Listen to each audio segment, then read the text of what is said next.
Hey student, this is Pooja Bhosle here. In today's lecture, we are going to study Industrial Policy 1980. In the last lecture, we have completed Industrial Policy 1977. Before that, we have completed two industrial policies. Okay, so let's take quick revise on that part. So first one is Industrial Policy 1948, which focuses on the mixed economy. पहा, या इकॉनॉमीमध्ये किंवा या industrial पॉलिसीमध्ये आपण पाहिलेलं आहे की आपली जी इकॉनॉमी आहे ती मिक्स्ड इकॉनॉमी म्हणून ॲक्सेप्ट करण्यात आलेलं होतं. याच पार्टमध्ये किंवा 1948मधील इंडस्ट्रियल पॉलिसीमध्ये पब्लिक सेक्टर किंवा प्रायव्हेट अँड पब्लिक एंटरप्राइजेस या दोघांनाही किंवा या दोघांनी मिळून इंडस्ट्रियल डेव्हलपमेंटकडे लक्ष द्यायचं आहे, या गोष्टींवरती फोकस करण्यात आला होता. म्हणजे काय तर एकंदरीत फक्त पब्लिक सेक्टरवरती फोकस न करता private and public both side वरती तेवढंच या ठिकाणी ओझं टाकण्यात आलेलं होतं for the development of our economy. Okay, त्यानंतर जे काही इम्पॉर्टंट इंडस्ट्रीज आहेत, ज्या पद्धतीने आपण म्हणू शकतो ॲटॉनॉमिक एनर्जी असेल किंवा जे काही आर्म्स मॅन्युफॅक्चरिंग असेल, रेल्वे ट्रान्सपोर्टेशन असेल, या सगळ्यांचं ओनरशिप मात्र किंवा या सगळ्यांची मोनोपॉली ही सेंट्रल गव्हर्नमेंटकडे असणार आहे. तर हे 1948मध्ये घडलेल्या गोष्टी किंवा इंडस्ट्रियल पॉलिसी रिझोल्युशन 1948मध्ये ठरलेल्या गोष्टी आहेत. त्यानंतर आपण पाहिले इंडस्ट्रियल पॉलिसी रिझोल्युशन 1956, जे की अत्यंत महत्त्वाची पॉलिसी आहे. सर्व पॉलिसीचा बेसिस याच ठिकाणी तुम्हाला पाहायला मिळतं, कारण या पॉलिसीमध्ये आत्तापर्यंत चालत आलेल्या म्हणजे एकंदरीत पूर्ण ज्या इंडस्ट्रीज असतात या इंडस्ट्रीजला 4 कॅटेगरीमध्ये डिवाईड करण्यात आलेलं होतं, जे की इंडस्ट्रियल पॉलिसी रिझोल्युशन 1956मध्ये 3 कॅटेगरीजमध्ये डिवाईड करण्यात आलं, ज्याला आपण स्कॅड्युल ए म्हणतो, ज्या ठिकाणी आपण पाहतो की जे काही इंडस्ट्रीज असतील त्यांची पूर्ण रिस्पॉन्सिबिलिटी स्टेटची असते. त्यानंतर स्कॅड्युल बी अँड स्कॅड्युल सी असे 3 पार्ट्स आपण या ठिकाणी पाहतो. त्यानंतर याच इंडस्ट्रियल पॉलिसीमध्ये जे काही प्रायव्हेट सेक्टर आहेत त्यांना fair and non discriminatory treatment या ठिकाणी दिलेला आहे. या ठिकाणी कुठल्याही पद्धतीचा भेद ठेवण्यात आलेला नाही, like public sector and private sector. म्हणजे काय तर जे पब्लिक सेक्टरवरती जास्त फोकस दिला जातो किंवा त्यांच्यासाठी जास्त या ठिकाणी फॅसिलिटीज अवेलेबल केल्या जातात, तर प्रायव्हेट सेक्टरसाठी ज्या पद्धतीने डिस्क्रिमिनेटरी रोल प्ले केला जात होता तर तो या ठिकाणी कमी करण्यात आलेला होता. त्यानंतर encouragement to village and small scale enterprises आपल्याला याच ठिकाणी पाहायला मिळते. देन जे काही रिजनल डिस्पॅरिटीज आहेत त्याबद्दल देखील याच पॉलिसीजमध्ये फोकस करण्यात आलेला आहे. आणि जे फॉरेन कॅपिटल, पहा आपली जी काही सिच्युएशन होती ती इतकी जास्त चांगली नव्हती. पॉवर्टी प्रॉब्लेम होता, मनी प्रॉब्लेम होता, अँड देन सडनली आपल्याकडे पूर्ण राईट्स आलेले होते. सगळं हँडल करणं, या सगळ्या प्रॉब्लेम्सला फेस करत असताना जे काही रिसोर्सेस आपल्याकडे होते ते लिमिटेड होते, नीड्स जास्त होत्या, त्यामुळे आपण इम्पोर्टेड गोष्टीवरती डिपेंड होतो. तर या ठिकाणी फोकस करण्यात आलेला होता जास्तीत जास्त प्रोडक्शन आपणही करू. त्यामुळे आपल्याकडे मनी प्रॉब्लेम असल्यामुळे किंवा आपल्याला पैशांची गरज असल्यामुळे फॉरेन कॅपिटलवरती फोकस करण्यात आलेला होता. त्याचबरोबर फॉरेन कॅपिटलला जरी आपण अलाव केलं असलं तरीसुद्धा कुठल्याही बिझनेसचे जे ओनरशिप असते ती मात्र किंवा पूर्ण राईट जे आहे ते मात्र इंडियन्सकडे असले पाहिजेत, या गोष्टींकडे सुद्धा लक्ष देण्यात आलेलं होतं. त्यानंतर नेक्स्ट पॉलिसी आपण पाहिली होती इंडस्ट्रियल पॉलिसी 1977. या पॉलिसीचं महत्त्व सांगायचं म्हणजे या पॉलिसीला अनाऊन्स करण्यात आलं होतं बाय जनता गव्हर्नमेंट, जे की तुम्हाला लक्षात ठेवावं लागेल ऑलवेज. त्याबरोबर या पॉलिसीमध्ये स्मॉल स्केल इंडस्ट्रीज किंवा कॉटेज इंडस्ट्रीज ज्या आहेत यावरती फोकस करण्यात आलं होतं. कॉटेज इंडस्ट्री किंवा स्मॉल स्केल इंडस्ट्रीची लिमिट या ठिकाणी डिसाईड करण्यात आलेली होती.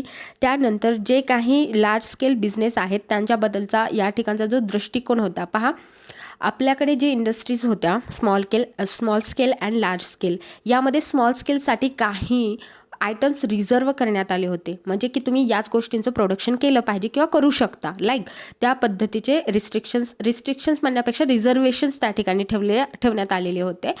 180 आयटम्स होते जे की या पॉलिसीमध्ये वाढवण्यात आले होते अबोव 500पर्यंत. पुढे जाऊन ते 700 to 800पर्यंत वाढलेले आपल्याला पाहायला मिळतात. आणि जे काही लार्ज स्केल इंडस्ट्रीज होत्या त्या इंडस्ट्रीजसाठी जे काही मोठ्या लेवलवरती प्रोडक्शन केलं जातं ते रिझर्व करण्यात आलेले होते किंवा त्यांनी याचं प्रोडक्शन करावं असं सांगण्यात आलेलं होतं. ओके, तर या पद्धतीच्या गोष्टी तुम्हाला या ठिकाणी पाहायला मिळतात. त्यानंतर पहा की जे काही पब्लिक सेक्टरचा रोल आहे पूर्ण इंडस्ट्रीमध्ये जे काही पब्लिक सेक्टरचा रोल असतो त्यावरती फोकस करण्यात आलेलं होतं. पहा की जर पब्लिक सेक्टर असतील तर जे काही लिमिटेड गोष्टींचं प्रोडक्शन पब्लिक सेक्टर करतं, तर त्यापेक्षा पुढे जाऊन कन्झ्युमर गुड्सचं सुद्धा प्रोडक्शन करणं याकडे फोकस करण्यात आलेला होता. तर ते देखील तुम्हाला या ठिकाणी पाहायला मिळतं. त्यानंतर आहे foreign कोलॅबरेशनबद्दलचा attitude.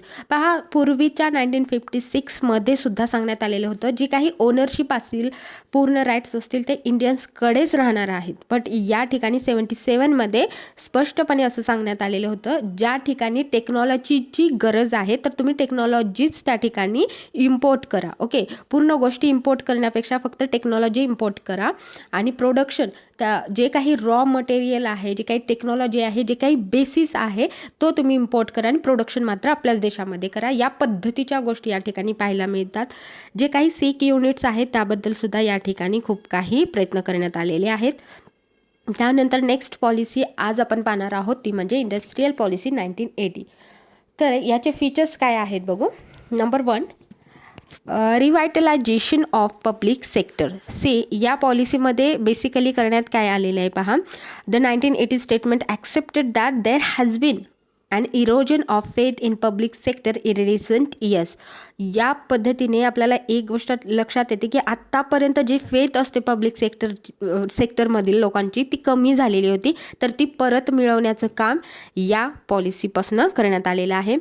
So the government decided to raise the efficiency of public sector undertakings. Okay, या ठिकाणी पब्लिक सेक्टर अंडरटेकिंग्स ज्या होत्या त्यावरती फोकस करण्यात आलेला आहे किंवा त्यांच्या डेव्हलपमेंटसाठी प्रयत्न करण्यात आलेले आपल्याला पाहायला मिळतात.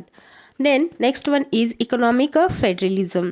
तर या ठिकाणी आपल्याला हा एक मेन पॉईंट पाहायला मिळतो इंडस्ट्रियल पॉलिसी ऑफ 1980मध्ये. या ठिकाणी जे काही इकॉनॉमिक फेडरलिझम आहे या पार्टमधील ते तुम्हाला पाहायला मिळतं. It means that the policy statement categorically asserted it will be government's endeavor to reverse the trends of last 3 years toward creating artificial divisions between small scale industries under the misconception that these industries are essentially conflicting. जे काही small scale and large scale industries आहेत यामध्ये division निर्माण करणं हे possible नाही. एकंदरीत हे जी कॉन्सेप्ट आहे तीच कन्फ्लिक्टिंग कॉन्सेप्ट आहे, राईट. तर या गोष्टीमध्ये किंवा इंडस्ट्रियल पॉलिसी 1980मध्ये ही गोष्ट फोकस करण्यात आलेली आहे ती म्हणजे इकॉनॉमिक फेडरलिझम. ओके, तर तुम्ही डेव्हलपमेंट करा, private public sector mix. Okay, large small scale industries असतील तर सगळ्यांनी मिळून डेव्हलपमेंटसाठी प्रयत्न या ठिकाणी करायचे. राईट्स तुमच्याकडे पण असतील, राईट्स गव्हर्नमेंटकडे पण असतील.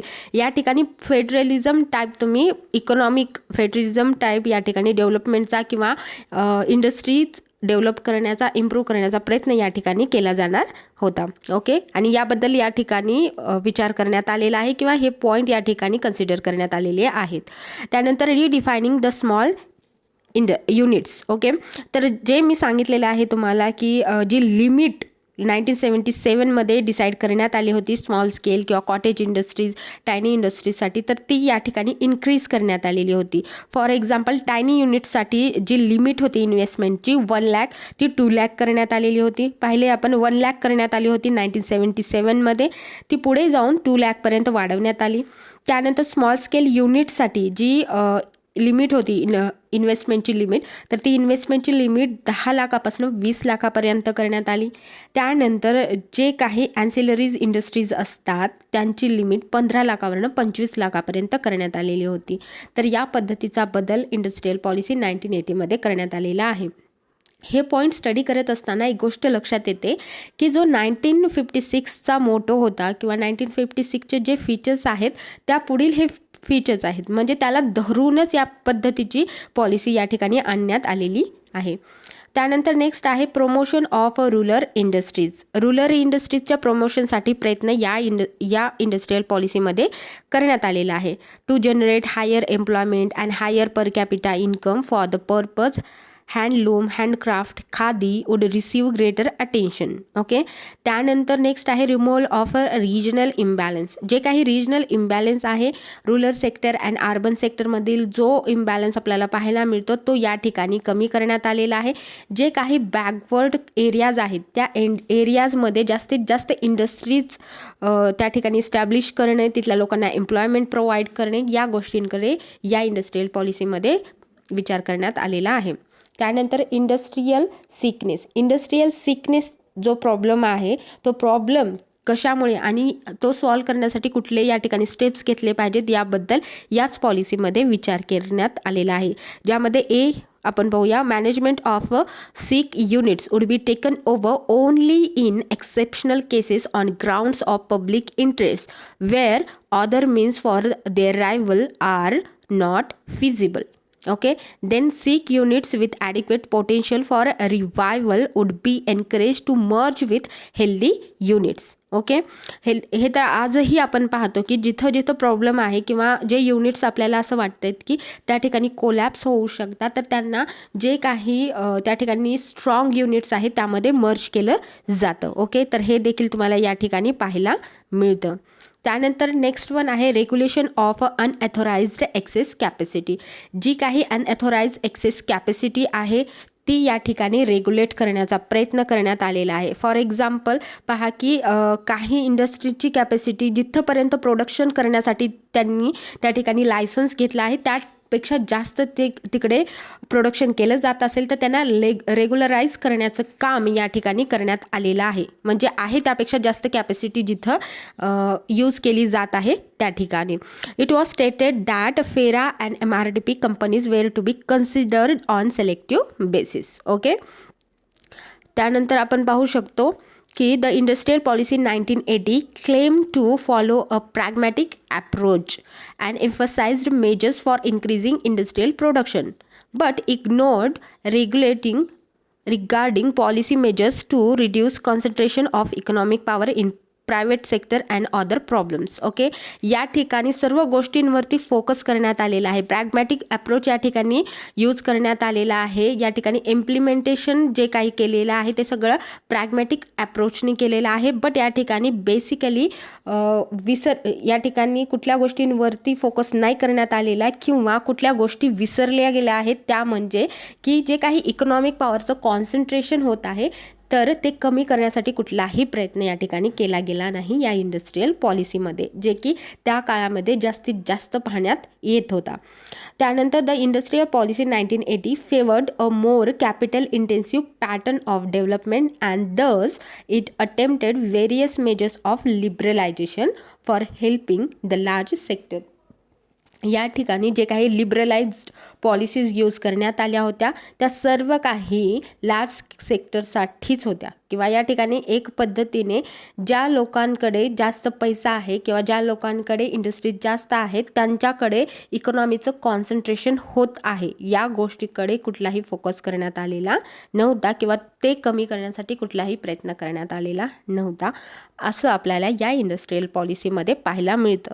यानंतरची जी पॉलिसी आपण पाहतो ती म्हणजे 1991ची, ज्यावरती आपण स्टडी केलेला आहे पूर्वी LPG बद्दल स्टडी केलं होतं, ती पॉलिसी असणार आहे ज्यामध्ये लिबरलायझेशन, ग्लोबलायझेशन, प्रायव्हेटायझेशन या सगळ्या गोष्टींवरती फोकस करण्यात आला होता. आणि लिबरलायझेशन म्हणजे काय असतं, ग्लोबलायझेशन, प्रायव्हेटायझेशन काय असतं याबद्दल आपण डिटेलमध्ये स्टडी केलेला आहे. सो एकंदरीत हा इंडस्ट्रियल पॉलिसीचा पार्ट इथे संपतो.